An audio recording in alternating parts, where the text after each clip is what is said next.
Alors, le Fonds de financement de la formation professionnelle et technique, 3FPT, contribue fortement au programme d'urgence pour l'emploi et l'insertion des jeunes Xëyu Ndaw yi, mis en place par le gouvernement en avril 2021. C'est donc au total plus de 27 400 jeunes qui ont été formés par le 3FPT pour un coût d'environ 8 milliards de francs CFA.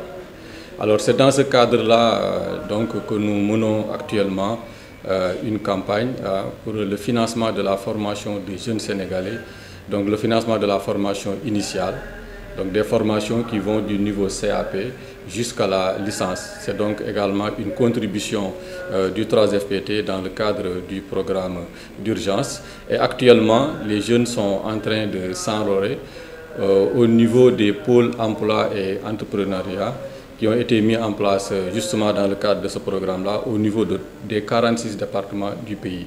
Donc les inscriptions ont démarré depuis le 3 octobre dernier et vont se terminer aujourd'hui, donc le 14.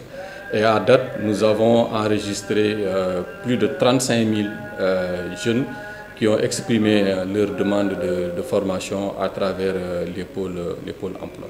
Depuis le démarrage de la campagne de recrutement pour la formation initiale, nous avons noté quand même un engouement très important de la part des jeunes qui sont allés massivement s'inscrire au niveau des pôles emploi entrepreneuriat. Et aujourd'hui, nous avons enregistré plus de 35 000 demandes à date, après seulement 2 semaines d'enrôlement. Et véritablement, ce qui était prévu au niveau du 3FPT en termes de prise en charge. Les ressources disponibles au niveau du 3FPT pour ce programme ne permettent de prendre en charge qu'à peu près 3 500 jeunes, ce qui représente 10% de la demande qui a été exprimée. Mais nous sommes en train de réfléchir et de travailler avec notre ministère de tutelle, à savoir le ministère de la formation professionnelle et technique, pour voir dans quelle mesure disposer de ressources financières supplémentaires pour pouvoir prendre en charge davantage de jeunes, puisque véritablement la demande elle est très forte et les jeunes ont véritablement exprimé le souhait de faire des formations professionnelles. Le 3FPT est sur le volet financement de la formation, donc nous accompagnons l'employabilité et la qualification des jeunes, mais nous nous préoccupons également fortement de l'insertion des jeunes après leur formation.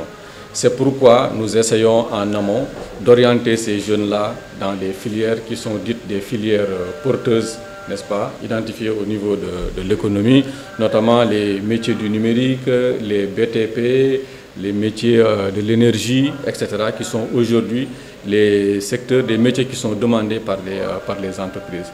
Donc nous essayons au maximum d'orienter les jeunes vers les métiers porteurs, vers les profils que demandent les entreprises.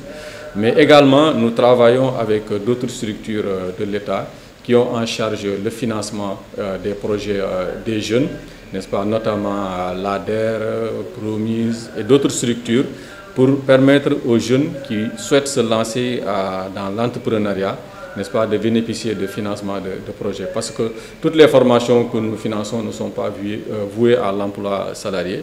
Il y a des jeunes qui vont souhaiter se lancer, n'est-ce pas, dans la création de leur propre entreprise. Et nous avons intégré cet aspect-là en travaillant, n'est-ce pas, sur des synergies avec les autres structures de l'État qui ont ce volet financement. Donc nous nous préoccupons très fortement de l'insertion des jeunes après leur formation.